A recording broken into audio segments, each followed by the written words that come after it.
Okay, so scientific calculator, scientific notation, powers to roots. We're going to learn how to plug into our calculator. So the book's going to ask you guys to estimate first, and you do not need to do that. All right? All you need to do is plug it in and find the answer. Okay?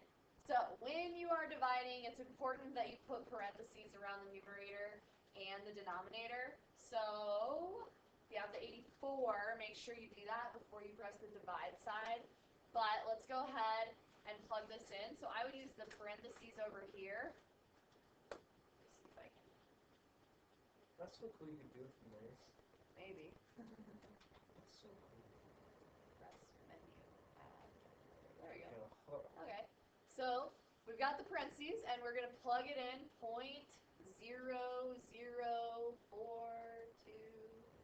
times 10. And when you do the power, you guys, there's like this caret key right here. You see the little hat? That's what you want to put just to get the power. And then negative 17. Be sure you use the negative sign and not the minus sign, okay? You want to use the negative sign. Okay, then arrow, right arrow key so you're out of the parentheses. And now we're going to do divided by. And then I'm going to put parentheses for the denominator. And we've got 568,425 times 10 to the 5th. Okay, press enter. So when you write this down, we're always going to round to 3 decimal places. And the E means scientific notation, right? So when you actually write your answer down, it should be 7.389 times 10 to the negative 31. 7.389 times 10 to the negative 31. All right, so I don't want the E in there, and I want you to round it. Okay. That's all you have to do. That's all we have to write in our box. Yeah. I know. I know. Okay, let's try this one. Use a calculator to simplify. So we've got a really weird root, right? We have a root of 4.2. Yeah, that's weird. Okay? So you guys, above the caret key, if you have the Inspire, the rest of you I'm going to have to show you in a second, okay? You're going to press the Control button so that you get that root, okay, right above the arrow key. Control caret key. And we're going to plug in Right. whatever it just was, okay? So you guys do that if you have the Inspire. If you guys have the 84, press Math on the left-hand side. This is exciting. Go down to the X root. Go down to the X root. Yep. 5. Yep. And plug in. Okay, 4.2 and 156. Okay, we're going to round to 3 decimals. So that'd be 3.328. You guys all get that? Cool. Alright, I'm not going to do this one. It's the same thing we just did, only we're multiplying, right? So I think we can plug that in and get an answer. There's nothing special about it. Let's try this one. 1.86 to the negative 4.86.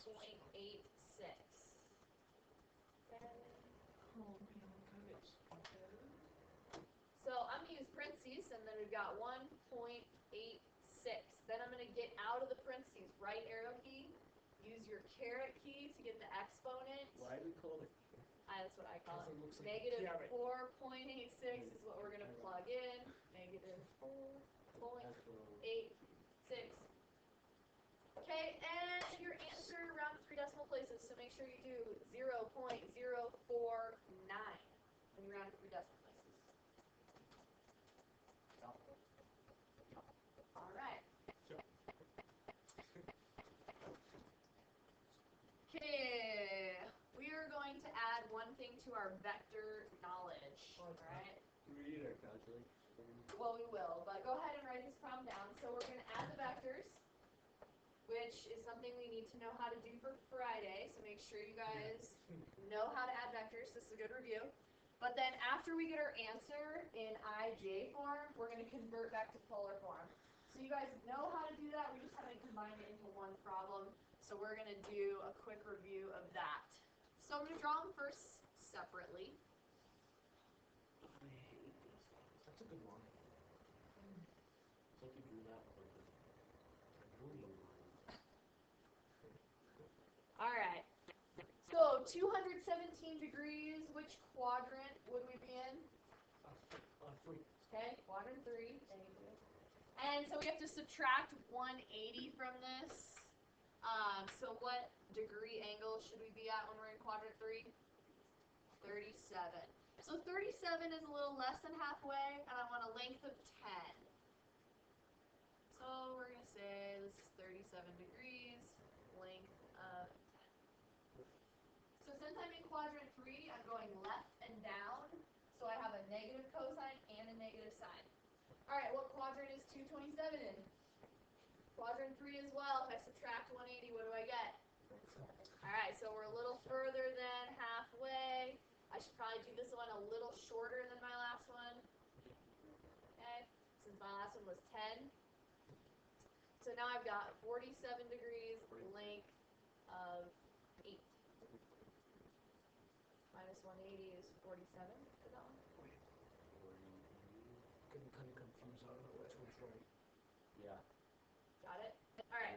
So this one's negative, negative as well, you guys, because I'm left and down if I'm plotting. So both the cosines are negative and both the sines are negative. So I'm going to add my cosines first. So that would be negative 10 cosine 37 minus 8 cosine 47. A lot of you guys are forgetting to put the ij here. I want to see the ij here too, okay? So after the cosine, we've got the I. And then the sine, we have negative 10 sine 37 minus 8 Plus sine 47. And we've got our j. Okay? Real cool. So did you guys get those decimals? Okay, we should get negative 13.442 I minus 11.869 J.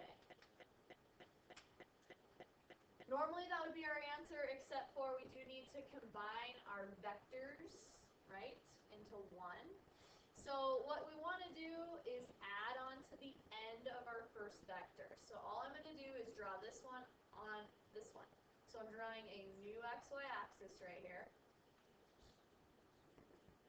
This one was in quadrant 3 with an angle of 47, so I'm going to be here with an angle of 47 and a length of 8. So I ended up here. So notice I'm still in quadrant 3. My resulting vector is still negative, negative. It's really far this way and really far this way, right? Negative, negative. Okay? All right, so here's the part that we have not done. We're going to convert back to polar form. So you might make a note in your notes that we're going back to polar form. Which means we need a length and an angle. So I like to visualize, so it helps to graph a little bit. Oops, I don't want to use that. I want to use it. Oh, that's cool. So we're going to do that. So I have negative 13 and negative 12 or something really close to that. So I went negative 13 in this direction, 0.442, and then down in this direction somewhere, right? So I'm just going to put a point here, draw my vector, my triangle. So this distance, negative 11.8.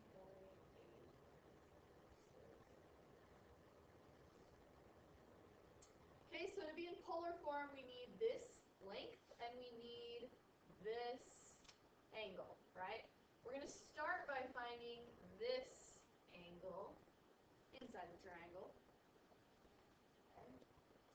So to find this angle, what do we use? Tangent. So tangent theta equals opposite. Okay, we don't need the negative signs. 13.442. So we can solve for just theta first. So what do I get first?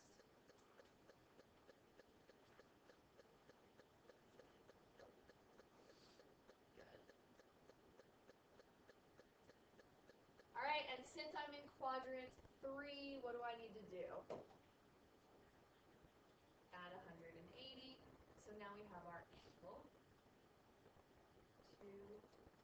221.444. Alright, and then how do I find this length here? Pythagorean theorem. You don't need the negatives, they would square out anyways. So 13.442 squared plus 11.869 squared. And then square root that answer. And you guys should get 17.893.